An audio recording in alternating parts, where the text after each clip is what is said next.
Hello everyone, Karan here from Tech Riffs, and today you are watching my comparison between two controllers. Now these are both from really different worlds. This one costs about 1500 rupees. This is a Redgear controller, Redgear Pro. It's only available in India, but I'm sure it must be available elsewhere, also in a different name. This is the original Xbox controller, as you can see. This one costs 1500, this one costs around 5000. This controller is actually based on this controller. It uses the same control mechanics and everything. And I'm going to help you decide which one should you buy. It's going to be a clash between two controllers. Let's get into it. So first we are going to start off with the build quality. Now, this one is made out of plastic, likewise this.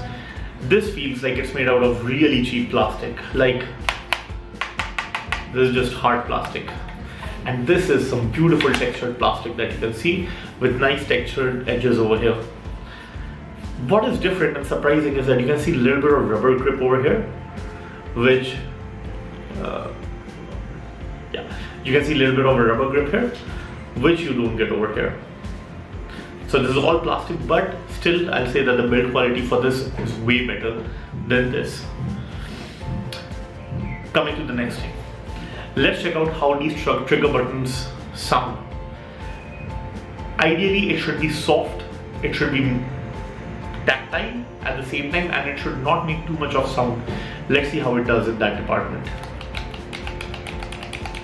Okay, can you make that audible sound? And it's not feeling that gradual as you're pressing it. Can you hear any sound at all?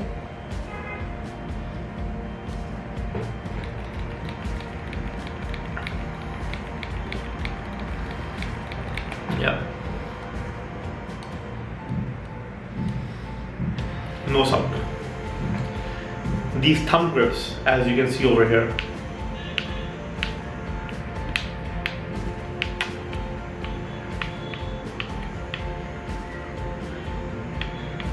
much more softer than this. Coming to the next thing, these buttons over here.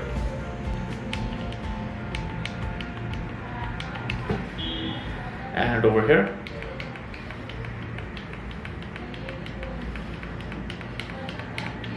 Can you notice the difference?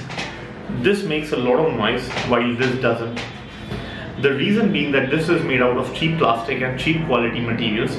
Still not really cheap, but considering how plush this is slightly cheaper. The buttons are slightly harder. I mean, even you look at the D-pad button. Okay, let's see how the D-pad sounds. I mean, there's just rattle and clank everywhere, right?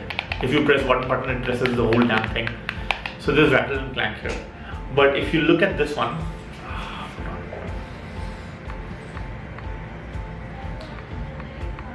see, it's very plush.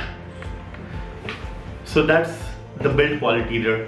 There's a huge difference between the build quality and how does it feel even in your hand.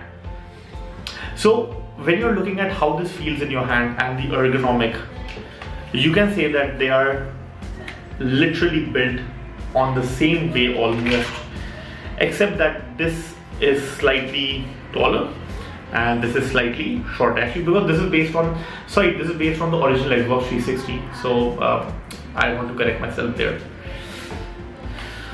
But yeah, basically the same thing, you know. Of course, this looks much better. So that's another thing, and the quality of the materials are much better. Even this button. So there's a huge difference over here.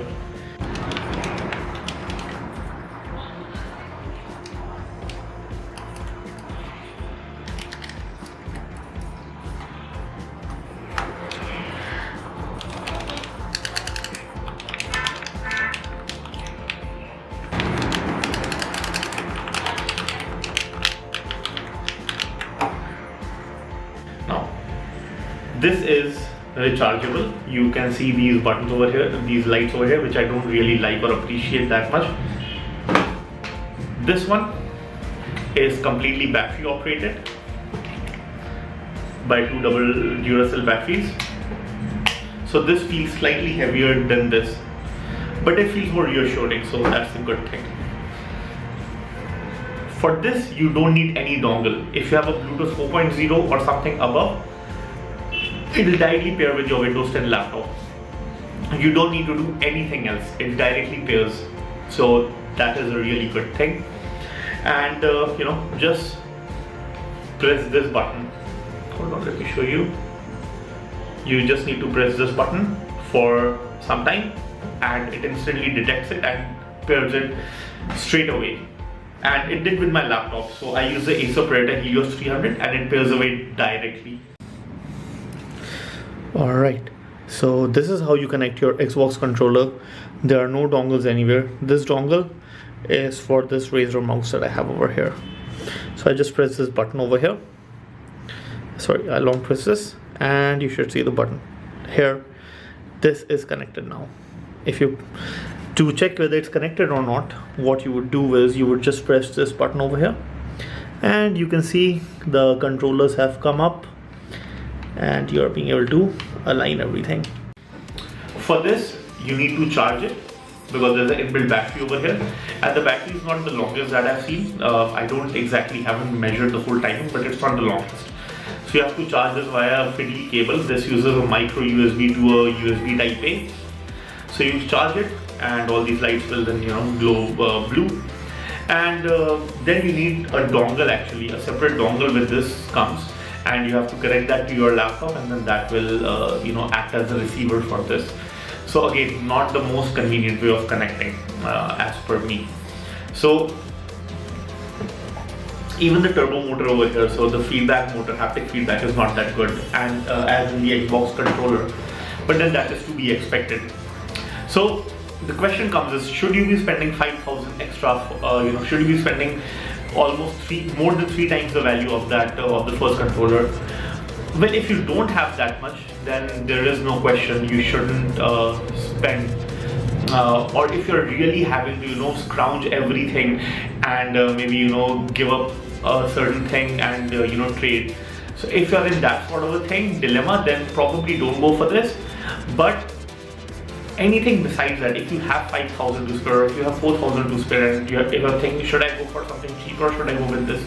Definitely go with the Xbox controller, because that is far out better way to game and everything in your system. So my vote goes for the Xbox controller if you have the money, but if you don't have the money, this 1,500 rupees controller is just as fine and it works like an Xbox controller. I have been using it, like I said, for the past 2-3 years already. It has not given me any trouble till date. So there you go. I will again say one thing, that it's not the most agile, or not, it doesn't have the fastest response time like this Xbox controller. The response time is not that fast. So take that into consideration whenever you're playing. Maybe for a 30 FPS game this is good, but anything beyond that, till 60 FPS, I would say go with the Xbox controller if you're planning to game on 60 FPS.